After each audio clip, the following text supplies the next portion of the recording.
যোৱা কেইদিনমানত আপোনালোকে দেখিছে যে অখিল গগৈয়ে যি ধৰণে মিয়া মানুহৰ মাজত সোমাইছে, নকবলগীয়া কথা কৈছে আৰু কংগ্ৰেছ চৰকাৰ আহিলে তেওঁ গৃহমন্ত্ৰী হ'লে মিয়াসকল উচ্ছেদ নহ'ব, মিয়াসকলে সুৰক্ষিত পাব, যিবিলাক কথা তেওঁ কৈ আছে তাৰ পৰা এটা কথা বুজিব পাৰি যে কংগ্ৰেছ বা অখিল গগৈ আহিলে অসমত মিয়া ৰাজত্ব চলিব।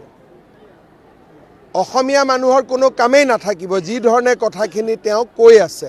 গতিকে মই ভাবোঁ যে অসমৰ মানুহে এই কথাবোৰ শুনিও আছে, অসমৰ মানুহে দেখিও আছে আৰু অসমৰ মানুহে এটা সুস্থিৰ ৰাজনৈতিক সিদ্ধান্ত ল'ব, তাত মোৰ সম্পূৰ্ণ বিশ্বাস আছে। যোৱা কেইদিনমানত আপোনালোকে দেখিছে যে অখিল গগৈয়ে যি ধৰণে মিয়া মানুহৰ মাজত সোমাইছে, নকবলগীয়া কথা কৈছে আৰু কংগ্ৰেছ চৰকাৰ আহিলে তেওঁ গৃহমন্ত্ৰী হ'লে মিয়াসকল উচ্ছেদ নহ'ব, মিয়াসকলে সুৰক্ষিত পাব, যিবিলাক কথা তেওঁ কৈ আছে তাৰ পৰা এটা কথা বুজিব পাৰি যে কংগ্ৰেছ বা অখিল গগৈ আহিলে অসমত মিয়া ৰাজত্ব চলিব।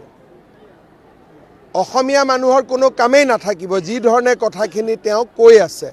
গতিকে মই ভাবোঁ যে অসমৰ মানুহে এই কথাবোৰ শুনিও আছে, অসমৰ মানুহে দেখিও আছে আৰু অসমৰ মানুহে এটা সুস্থিৰ ৰাজনৈতিক সিদ্ধান্ত ল'ব, তাত মোৰ সম্পূৰ্ণ বিশ্বাস আছে। যোৱা কেইদিনমানত আপোনালোকে দেখিছে যে অখিল গগৈয়ে যি ধৰণে মিয়া মানুহৰ মাজত সোমাইছে, নকবলগীয়া কথা কৈছে আৰু কংগ্ৰেছ চৰকাৰ আহিলে তেওঁ গৃহমন্ত্ৰী হ'লে মিয়াসকল উচ্ছেদ নহ'ব, মিয়াসকলে সুৰক্ষিত পাব, যিবিলাক কথা তেওঁ কৈ আছে তাৰ পৰা এটা কথা বুজিব পাৰি যে কংগ্ৰেছ বা অখিল গগৈ আহিলে অসমত মিয়া ৰাজত্ব চলিব।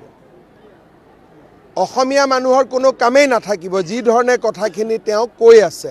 গতিকে মই ভাবোঁ যে অসমৰ মানুহে এই কথাবোৰ শুনিও আছে, অসমৰ মানুহে দেখিও আছে আৰু অসমৰ মানুহে এটা সুস্থিৰ ৰাজনৈতিক সিদ্ধান্ত ল'ব, তাত মোৰ সম্পূৰ্ণ বিশ্বাস আছে। যোৱা কেইদিনমানত আপোনালোকে দেখিছে যে অখিল গগৈয়ে যি ধৰণে মিয়া মানুহৰ মাজত সোমাইছে, নকবলগীয়া কথা কৈছে আৰু কংগ্ৰেছ চৰকাৰ আহিলে তেওঁ গৃহমন্ত্ৰী হ'লে মিয়াসকল উচ্ছেদ নহ'ব, মিয়াসকলে সুৰক্ষিত পাব, যিবিলাক কথা তেওঁ কৈ আছে তাৰ পৰা এটা কথা বুজিব পাৰি যে কংগ্ৰেছ বা অখিল গগৈ আহিলে অসমত মিয়া ৰাজত্ব চলিব।